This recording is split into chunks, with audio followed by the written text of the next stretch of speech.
Now let us see the fourth section in this amortization, and that is 35E, which is expenditure on prospecting and extraction of certain minerals. Basically mining industry के लिए deduction है, और mining industry में क्या होता है कि first आपको प्रोस्पेक्टिंग करना पड़ता है. Now what is the meaning of prospecting? Searching for the material inside the ground.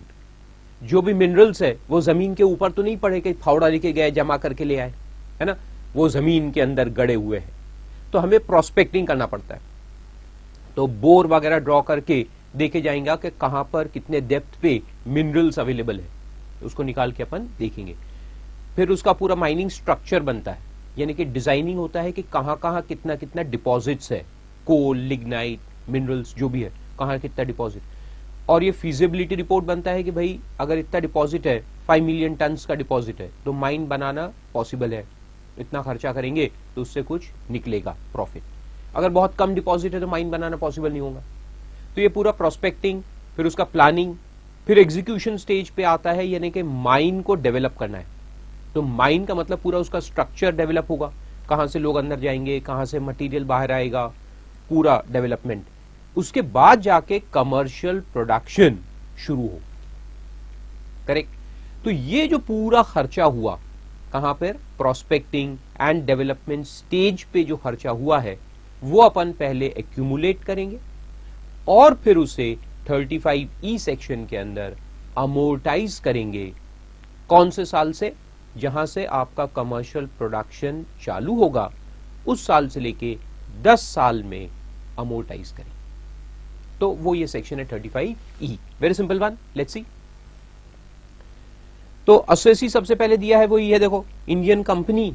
जैसे 35D में मैंने आपको एक्सप्लेन किया था, इंडियन कंपनी होनी चाहिए या फिर any other person who is resident in India.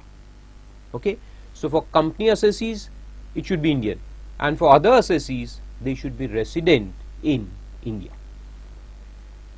Eligible expense कौन सा है? Expenditure incurred on operations relating to prospecting for or extraction or production of any mineral or group of associated minerals specified in the 7th schedule. अब 7th schedule आपको पढ़ने की जरूरत नहीं है, उसमें पूरे मेंशन है manganese, thorium, uranium and coal, lignite वगैरह बहुत सारे, वैसे भी पढ़ के अपने को समझ में आने वाले नहीं. So you just remember 7th schedule. और डेवलपमेंट ऑफ द माइन, तो एक प्रोस्पेक्टिंग है और एक डेवलपमेंट. तो ये दोनों स्टेजेस जो है ये कमर्शियल प्रोडक्शन के पहले आते हैं. ठीक है. तो लॉजिक क्या है कि पहले अपन प्रोस्पेक्टिंग करेंगे, फिर अगर सक्सेसफुल हुआ तो डेवलपमेंट करेंगे, और डेवलपमेंट के बाद चालू होगा कमर्शियल प्रोडक्शन. तो कमर्शियल प्रोडक्शन जब चालू हो जाएगा तो ये जो दोनों खर्चे हैं, प्रोस्पेक्टिंग और डेवलपमेंट स्टेज के जो एक्सपेंडिचर है उसको अपन अमोर्टाइज करेंगे. ओके. लेकिन आगे लिखता है, however the following expenditure shall not be eligible for deduction. Not be eligible for deduction. कौन से एक्सपेंस है जिसका डिडक्शन आपको नहीं मिलेगा, वो यहां लिखा है.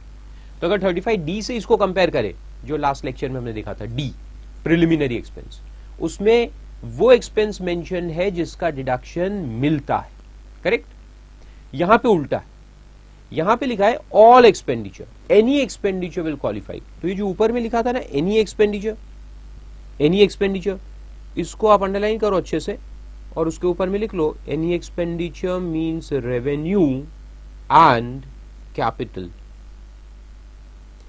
एनी एक्सपेंस बोला तो उसमें रेवेन्यू भी आएगा और कैपिटल भी आएगा, दोनों आते हैं. ठीक है. तो रेवेन्यू एक्सपेंडिचर, कैपिटल एक्सपेंडिचर पहले तो दोनों एक एंटाइटल्ड है ऐसा बोला है, और एनी बोला है यानी कोई भी. लेकिन फिर लिखा है कि following shall not qualify for deduction. So this is a negative list you can say. तो ये नेगेटिव लिस्ट है, तो इसको अपन ब्रैकेट लगा के लिख देते हैं नेगेटिव लिस्ट. नेगेटिव लिस्ट का मतलब कि ये क्वालिफाई नहीं होंगे. ठीक है. तो नेगेटिव लिस्ट पे क्या क्या है अपन देखते हैं. First is expenditure met directly or indirectly by any other person or authority. यानी जैसे कि गवर्नमेंट अगर पार्ट एक्सपेंडिचर इनकर कर रहा है या कोई दूसरा पार्टनर है आपका वो पार्ट एक्सपेंडिचर कर रहा है और आप पार्ट कर रहे हैं, तो आपको अपने पार्ट का डिडक्शन मिलेगा। ओके, सेकंड क्या है, सेकंड क्या है, देखो ये आप कैसे नहीं समझेगा, उसके लिए पहले एग्जांपल देना पड़ेगा। अभी मैंने आपको क्या बताया कि इसमें रेवेन्यू एक्सपेंस और कैपिटल एक्सपेंस दोनों आ गए। तो कैपिटल एक्सपेंडिचर में माइनिंग को अगर आप ध्यान में रखो, दिमाग में रखो, तो क्या क्या आ सकता है, बुलडोजर आएगा, बुलडोजर, फिर टिप्पर, फिर वो JCB machine, lot of JCB machine, cranes, ये सब लगेंगे ना अपने को माइनिंग स्ट्रक्चर डेवलप करने के लिए। ओपन कास्ट माइन अगर है तो खास करके, और अंडरग्राउंड है तो उसके अलग अलग मशीन्स लगेंगे। अब इस पे बहुत सारे मशीनरी ऐसी होती है जो सिर्फ प्रोस्पेक्टिंग स्टेज पे यूज होंगी, जैसे कि हमने देखा prospecting stage and development stage. So there are few machineries which will be used in prospecting stage. हमने मशीन खरीद के लाए, लगा दिए, काम पे लगा दिए। इसमें से कुछ मशीन कमर्शियल प्रोडक्शन के बाद कंटिन्यू रहेंगे, they will be used after the commercial production begins, and there are few machinery which will be required only at the prospecting stage and they are not going to be used when the commercial production begins। ये machine का life बस इतना है, खत्म हो जाएगा, उसका काम खत्म। तो ये जो कैपिटल एक्सपेंडिचर है जो सिर्फ कहां पे यूज हो रहा है, प्रोस्पेक्टिंग स्टेज में यूज होता है, उसको अपन यहां 35E में लेंगे। और जो मशीनरी कमर्शियल प्रोडक्शन चालू होने के बाद भी यूज होने वाली है उसको अपन 35E में नहीं लेंगे, उसको 32 में डेप्रिसिएशन प्रोवाइड करेंगे। आया समझ में डिफरेंस? अच्छे से समझ लो, धीरे धीरे बता रहा हूं मैं। कुछ मशीनरी, इक्विपमेंट्स, फर्नीचर वगैरह ऐसा होगा जो सिर्फ प्रोस्पेक्टिंग या डेवलपमेंट स्टेज में यूज होगा और बाद में यूज नहीं होने वाला, और कुछ मशीनरी ऐसी होगी जो बाद में यूज होने वाली है कमर्शियल प्रोडक्शन के बाद। तो जो मशीनरी वगैरह कमर्शियल प्रोडक्शन के बाद भी यूज होने वाली है, यानी कमर्शियल प्रोडक्शन चालू हो जाएगा उसके बाद भी यूज होंगी, उस पे हम नॉर्मल डेप्रिसिएशन क्लेम करेंगे। ठीक है, उसको कैपिटलाइज करके उसको डेप्रिसिएशन क्लेम करेंगे सेक्शन 32 के अंदर। और जो मशीनरी सिर्फ यहां यूज होगी और फिर स्क्रैप हो जाएगी, उसको अपन 35E में लेंगे। ठीक है, तो ऐसे अगर हमने 50 लाख की मशीनरी लगाए जो सिर्फ प्रोस्पेक्टिंग में यूज होने वाली है, तो हमने 50 लाख 35E में ले लिया। ठीक है, full amount taken here in 35E। लेकिन जब उसको स्क्रैप किया तो स्क्रैप में उसको 4 लाख में बेचा, तो वो 4 लाख जो बिकेगा वो अपन माइनस करेंगे। ठीक है, तो एसेट का कॉस्ट अगर पूरा लिया है आपने 35E के अंदर, प्रोस्पेक्टिंग स्टेज का इसलिए, तो फिर उसका जो सैल्वेज वैल्यू है या सेल प्राइस है उसको माइनस करना पड़ेगा, तो वो उसमें दिया नहीं। एनी सेल, सैल्वेज, कॉम्पनसेशन अगर डिस्ट्रॉय हो गया और इंश्योरेंस वगैरह हमने क्लेम किया तो उसका कॉम्पनसेशन जो हमको मिला वो माइनस हो जाएगा। और insurance मनीज realized in respect of any property or rights brought into existence as a result of the expenditure। तो प्रॉपर्टी और राइट का मतलब है तुम्हारा एसेट जो एग्जिस्टेंस में आया because of the expenditure, shall be reduced from such expenditure। Simple. तो अगर हमने मशीनरी लाए 50 लाख का और बाद में उसको 5 लाख में बेच दिया या डिस्ट्रॉय हो गया तो 5 लाख का इंश्योरेंस मिला, तो वो 5 लाख हम 50 में से माइनस कर देंगे और फिर एक्सपेंडिचर कितना रिकॉर्ड करेंगे, 45 लाख। फिर आता है expenditure on acquisition of the site. Site यानी लैंड, जो जगह है जहां पे अपन माइन डालेंगे, उस जगह का जो खर्चा है वो क्वालिफाई नहीं होगा क्योंकि वो लैंड का कॉस्ट है। लैंड कॉस्ट कहीं भी डिडक्शन नहीं मिलता, मैंने आपको पहले से बता के रखा है। और rights over such site. Then expenditure on acquisition of deposits, government को जो पैसा देना पड़ता है फॉर एक्विजिशन ऑफ डिपॉजिट्स, उसका भी कोई डिडक्शन नहीं है। इसको अपन क्या कहते हैं, wasting asset. And any capital expenditure for which allowance by way of depreciation is admissible under section 32। तो ये जो मैंने आपको समझाया कि जो मशीनरी अपन कमर्शियल प्रोडक्शन स्टेज में यूज करने वाले हैं वो डिप्रिसिएशन के लिए क्वालिफाई होगा, तो वो 35E में नहीं आएगा। लेकिन जो मशीनरी हम यहाँ कंज्यूम करके खत्म कर देते हैं और कमर्शियल प्रोडक्शन चालू होने के बाद उसका कोई यूज नहीं है, यानी कि उसमें डिप्रिसिएशन नहीं मिलने वाला, तो फिर उसको 35E के अंदर लिया जाए। फिर उसके बाद उसमें पीरियड ऑफ एक्सपेंडिचर दिया है, यानी कमर्शियल प्रोडक्शन हमने चालू किया तो उसके पहले वाले खर्चे है, ये प्रोस्पेक्टिंग और डेवलपमेंट स्टेज पहले का है, तो कितने साल पहले का होना चाहिए, तो वहां लिखा है 4 years मैक्सिमम। अब 4 years भी कैसे देखना है, 4 years immediately preceding the previous year in which the commercial production begins। यानी कि कैसे, देखो अगर हमारे माइन का कमर्शियल प्रोडक्शन यहां पर ने स्टार्ट किया, कमर्शियल प्रोडक्शन स्टार्ट किया, कब स्टार्ट किया, 1 December 2014 से, तो इसके पहले के 4 साल कैसे देखेंगे अपन, ये फाइनेंशियल ईयर देखा जाएगा। तो फाइनेंशियल ईयर कौन सा है, ये 14-15, तो 14-15 के पहले के 4 साल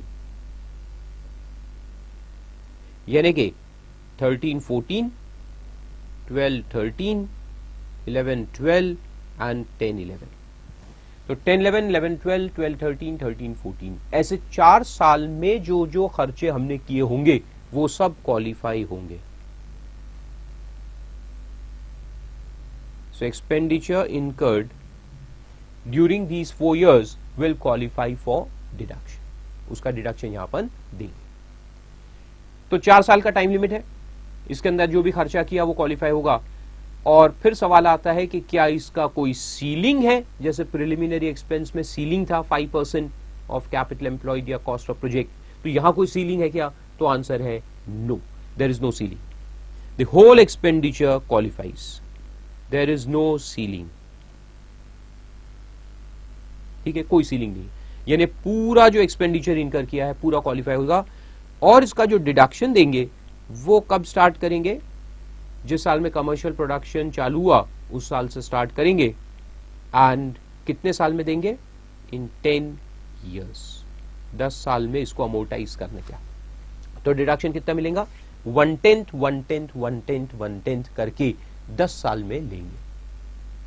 लेकिन फिर एक कंडीशन है इसके अंदर, तो वो कंडीशन क्या है, देखो मैं आपको बताता हूं। एक छोटा सा कंडीशन है, वो नीचे दिया, देखो पीरियड ऑफ डिडक्शन। तो उसमें लिखा है कि eligible expenditure shall be allowed in equal instalments in 10 previous years। ठीक है, 10 साल में देंगे, तो मैंने आपको बताया। लेकिन अब देखो क्या लिखा है, however the deduction to be allowed for any previous year shall be 1/10 of the eligible expenditure or the business income before this deduction of that previous year arising from any mine whichever is less. Any mine को underline करो, whichever is less, यानी कि अगर हमारा income ही 30 लाख का है और 1/10 जो है एक्सपेंडिचर का वो आ रहा है 46 lakhs, तो अपन 46 लाख का डिडक्शन नहीं देंगे, अपन उसको रिस्ट्रिक्ट कर देंगे 30 lakhs पे, यानी जितना इनकम उतना ही डिडक्शन आपको मिलेंगे। और फिर जो बच गया 16 लाख उसका क्या करेंगे, उसको कैरी फॉरवर्ड करके अगले साल के डिडक्शन जो क्लेम करना है अनदर 46 lakhs उसमें ऐड कर देंगे, और इस तरह से कैरी फॉरवर्ड करते जाएंगे टिल दी 10th year, 10वें साल तक ये कैरी फॉरवर्ड होते जाएगी। तो कैसे, देखो मैं आपको समझाता हूं, ऐसे ओरली नहीं समझेंगे आपको। हमारा टोटल एक्सपेंडिचर मान के चलते हैं हुआ था 4 crores, यानी 400 lakhs। ठीक है, टोटल एक्सपेंडिचर। तो इसका अगर अपन 1/10 निकाले एक साल के लिए तो आएगा 40 lakhs। तो हमारा इंस्टॉलमेंट कितना बनेगा, 40 लाख का इंस्टॉलमेंट बन जाएगा। हर साल हमको 40 लाख का डिडक्शन लेने का है। ओके, अब क्या हुआ कि ईयर नंबर 1 में इनकम जो आया माइन से वो आया तुम्हारा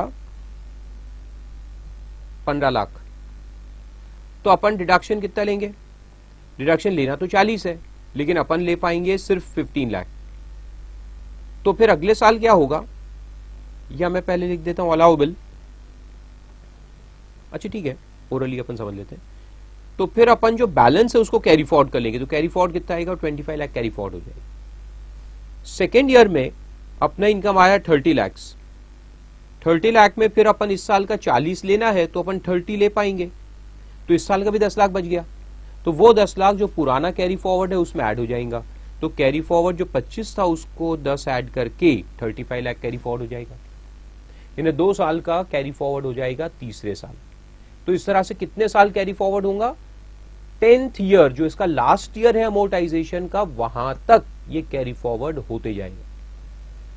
और अगले साल क्या हुआ फिर थर्ड ईयर में, देखो इनकम 40 लाख के ऊपर आई, समझ लो कि 65 लाख आ गई, तो इसमें करंट ईयर का जो 40 है वो तो अपन लेंगे ही डिडक्शन, प्लस ये ब्रॉड फॉरवर्ड में से, क्योंकि यहाँ 25 लाख ज्यादा इनकम है तो 25 लाख अपन यूज कर लेंगे, ठीक है।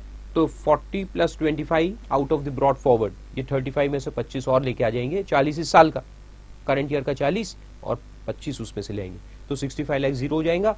और फिर अपना कैरी फॉरवर्ड कितना बचेगा, 15 लाख, सॉरी 10 लाख, फिर 10 लाख अगले साल लेके जाएंगे।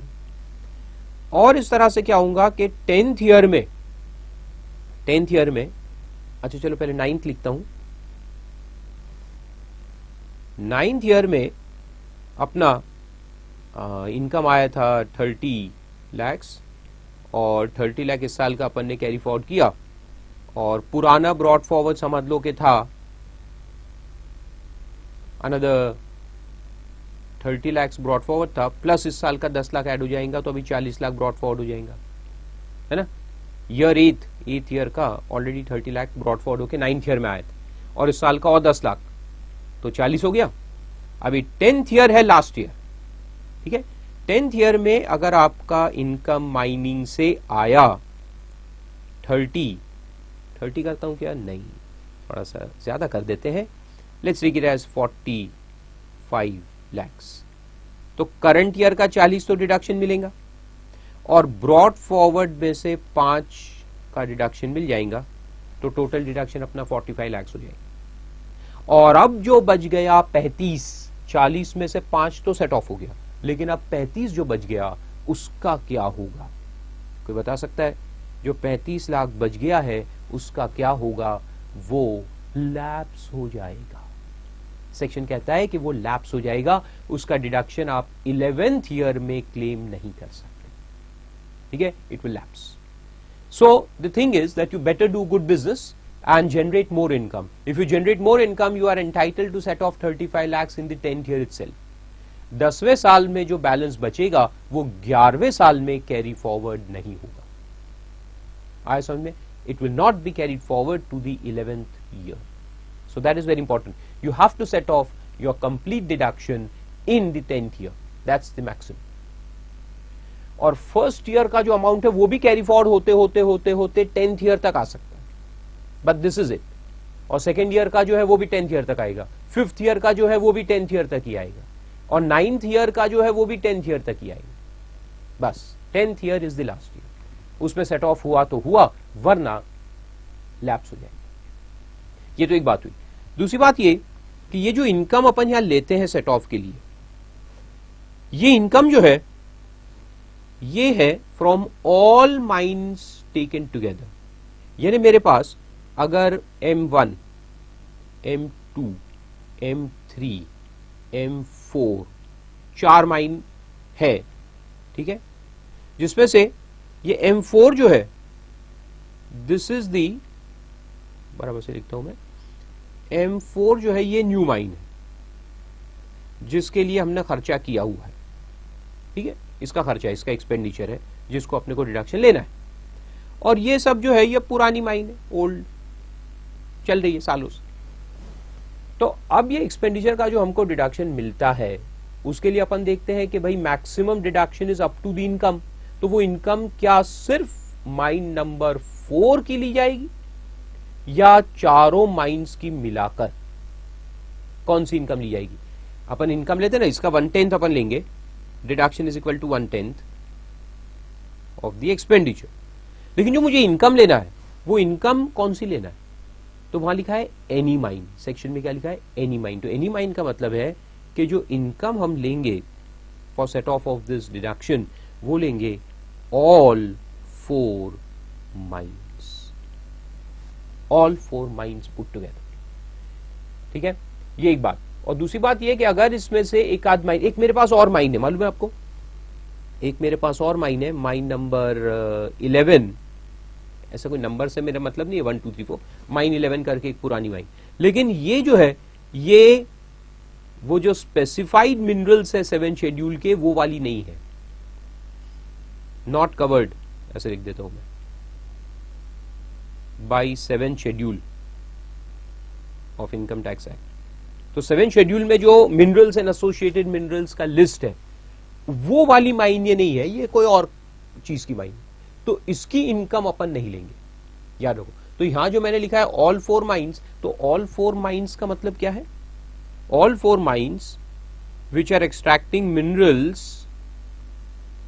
स्पेसिफाइड इन 7 शेड्यूल, ये इंपॉर्टेंट। तो ऑल माइंस का मतलब कौन सी माइंस, जो 7 शेड्यूल की माइंस है वो, ठीक है।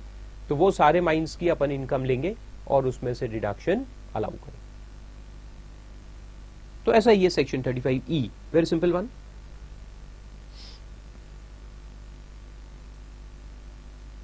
और फिर इसमें देखो लिखा है provided that the remaining amount, जो मैंने आपको समझाया अभी, remaining amount shall be carried forward and added to the installment of the next previous year but not beyond the 10th previous year। और लास्ट पॉइंट इसमें लिखा है ऑडिट कराने का है आपको of the years in which the expenditure was incurred, यानी ये 10 साल जिसमें आप अमोर्टाइज कर रहे हो उसका ऑडिट नहीं, लेकिन उसके पहले जो एक्सपेंडिचर इनकर हुआ था उसका ऑडिट कराने का है from a charter accountant. An effect of amalgamation और डीमर्जर दिया है same as the last sections, कि अगर ये 10 साल के अंदर जब हमको अमोर्टाइज करना है उसके अंदर अगर अमालगमेशन हो जाता है तो कोई बात नहीं, जो रिमेनिंग पीरियड बाकी है उसका डिडक्शन अपन अमालगमेटेड कंपनी को देंगे, ठीक है। तो वो भी सिंपल है। Similarly in case of demerger the deduction will continue in the hands of resulting company for the balance number of years. तो इस तरह से 35E है, वेरी सिंपल वन। तो ये चारों सेक्शन अमोर्टाइजेशन के हैं, 35D, DD, DDA जो पिछले लेक्चर में हमने देखे थे, और 35E जो अभी हमने देखा। फिर उसके बाद नेक्स्ट लेक्चर हम शुरू करेंगे वेरी इंटरेस्टिंग सेक्शन नंबर 36, जिसमें एक लंबा लिस्ट आएगा of various type of expenses which are to be allowed as business deduction.